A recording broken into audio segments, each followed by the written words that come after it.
Amis du B.A.B.A, bonjour. Bonjour à tous. Bienvenue sur ma chaîne.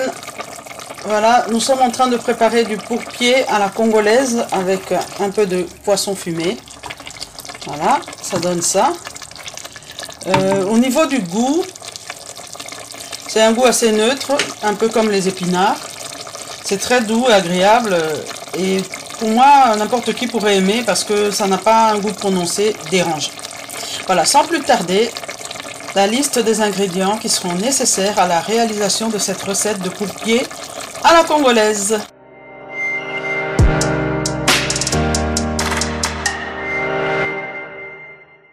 Voilà, donc avant de montrer l'ensemble des ingrédients, je préférais vous montrer comment se présenter le pourpier. Voilà, ça se présente comme ça. Donc vous avez des petites feuilles. Donc vous pouvez le cuisiner en hachant finement les feuilles ou en les gardant entières. J'ai déjà testé haché, donc pour aujourd'hui, je vais les garder entières. Voilà, donc c'est un produit saisonnier. Ici en Belgique, on le trouve vers le mois d'août et actuellement on est encore au mois de septembre. Aujourd'hui, c'est le 17 septembre. Et j'ai acheté ce pourpier hier au marché. Voilà. Vous le trouvez dans différents marchés, là où il y a des Marocains. Et la première fois, je l'avais acheté au marché situé place de la Duchesse de Brabant, à Molenbeek-Saint-Jean. Voilà. Ici, c'est 1 € la botte que j'ai payé. Voilà, c'est un légume un peu comme les épinards. Ça réduit très vite, donc il faut en prendre beaucoup. Et la prochaine fois, si vous le cuisinez, vous pouvez le mixer. Mettez moitié pourpier, moitié épinard. Comme ça, vous bénéficierez des différentes vertus. Et voilà, ça vous aidera aussi à augmenter la quantité. Voilà, donc tout de suite, le reste des ingrédients nécessaires à la recette.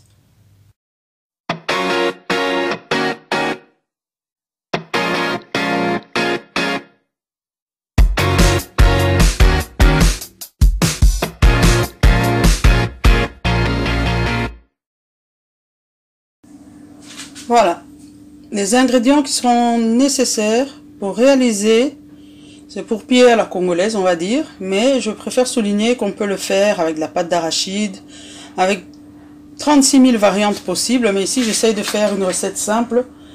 Donc on aura besoin de pourpier. Vous avez vu qu'on avait 4 bottes au départ, après les avoir lavées, ça donne ça. On a du poisson fumé, c'est du poisson nzombo, donc de l'anguille, c'est une variété d'anguille fumée. Et vous pouvez trouver une vidéo sur cette chaîne qui vous montre comment apprêter le poisson fumé.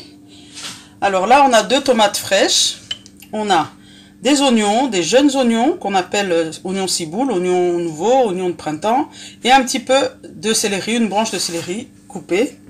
On a de l'huile, vous prenez l'huile de votre choix. On a du sel. Et on a une pâte ail et gingembre fait maison. C'est tout ce que je vais utiliser parce que je trouve que le poisson fumé se suffit à lui-même. Il apporte un goût déjà très prononcé. Et je fais tout doucement de la cuisine sans cubes, on va dire, chimiques. Ou alors quand j'utilise des cubes, soit c'est fait maison, soit c'est vraiment de qualité irréprochable. Certaines marques offrent quand même des cubes très sécurisés, donc qui ne contiennent pas des additifs nocifs. Rendez-vous au fourneau.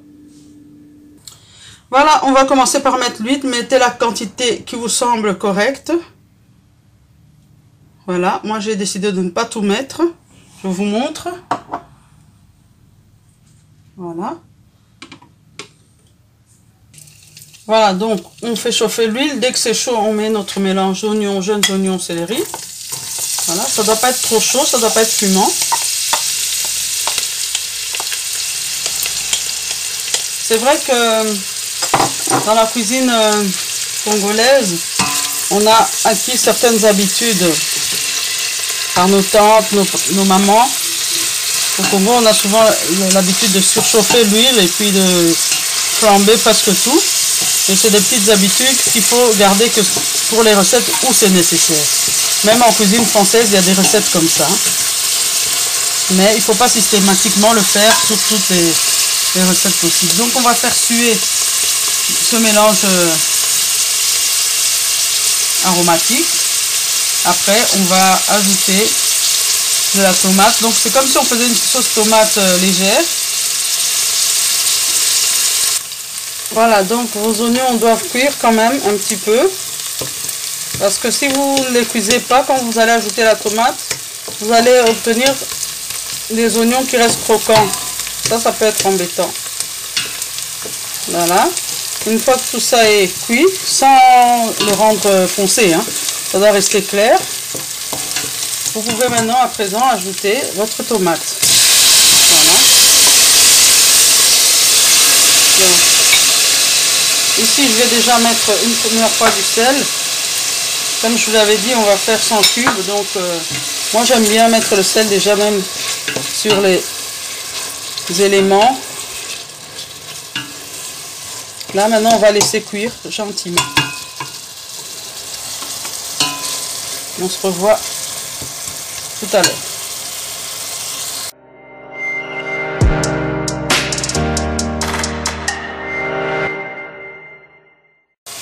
Voilà, une fois que la tomate commence à prendre une allure de compote ou de compoté, moi c'est à ce moment-là que j'ajoute le poisson fumé parce que je veux qu'il prenne le goût du reste, quoi, des oignons et tout ça. Donc je mets le poisson, puis je mélange,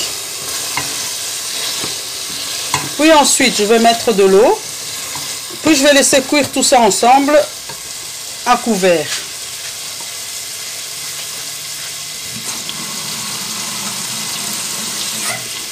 Voilà, comme ça la tomate aura le temps de cuire. Voilà.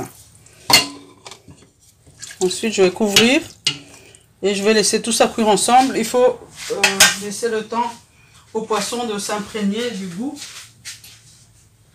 Voilà. Voilà, on se revoit tout à l'heure.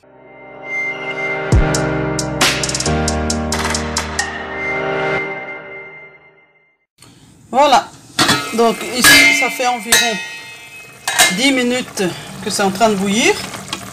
Voilà, on va maintenant rajouter le pourpier tel quel, hein. Il ne faut pas le blanchir. Le pourpier est un légume qui cuit rapidement. Et souvent en cuisine congolaise, on a l'habitude de trop cuire trop longtemps certains aliments. Ce qui fait qu'on perd les bienfaits, hein. Donc ici, je vous préviens déjà, ça cuit rapidement. Donc il faut pas, c'est pas des trucs qui vont rester 2 heures sur le feu. Donc ici, on rajoute le pourpier. Voilà.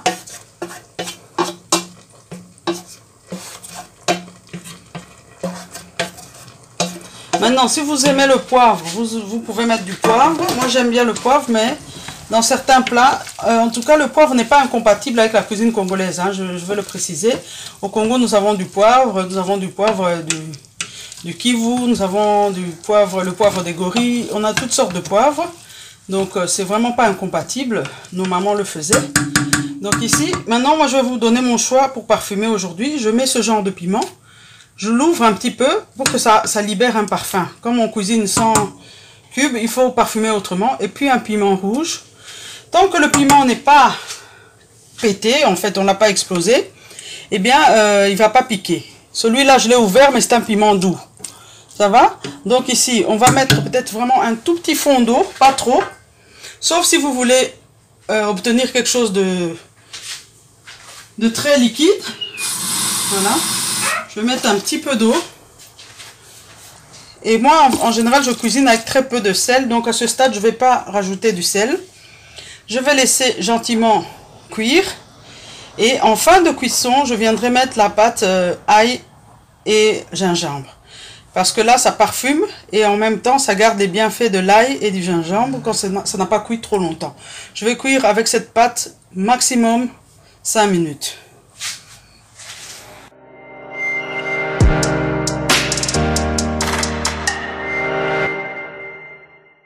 Voilà. Donc maintenant, on va vérifier au niveau du sel ce que ça donne.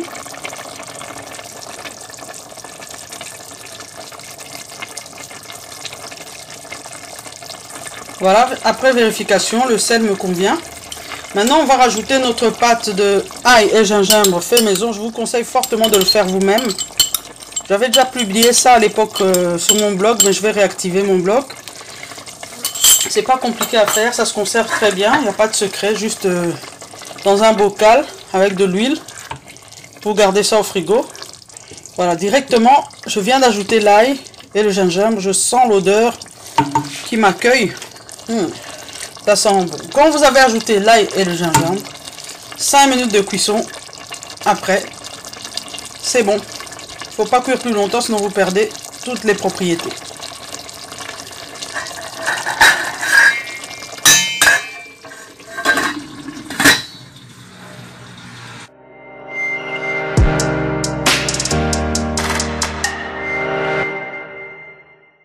Voilà, notre pourpier est prêt.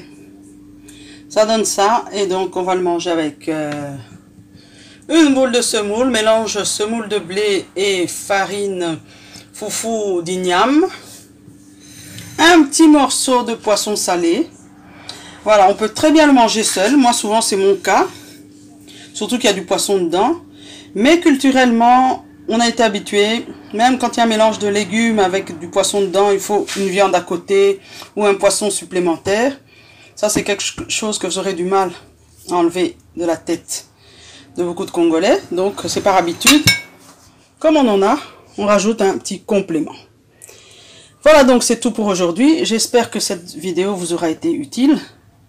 Je remercie toutes les personnes qui me soutiennent et également les personnes qui me détestent. Et je vous remercie tous d'être passés sur ma chaîne. Laissez-moi un petit like, un petit commentaire. Je réponds aux questions dans la mesure du possible. Si vous êtes nouveau sur ma chaîne, bienvenue au club. Abonnez-vous et cliquez sur la cloche pour avoir toutes les notifications. Visitez ma page Facebook, le B.A.B.A. de la cuisine rdcienne, la page. Et peut-être si vous voulez voir mon profil Facebook, c'est Maléwa Moderne. Voilà. Donc maintenant, c'est le moment de la dégustation et je vous dis déjà au revoir. À bientôt.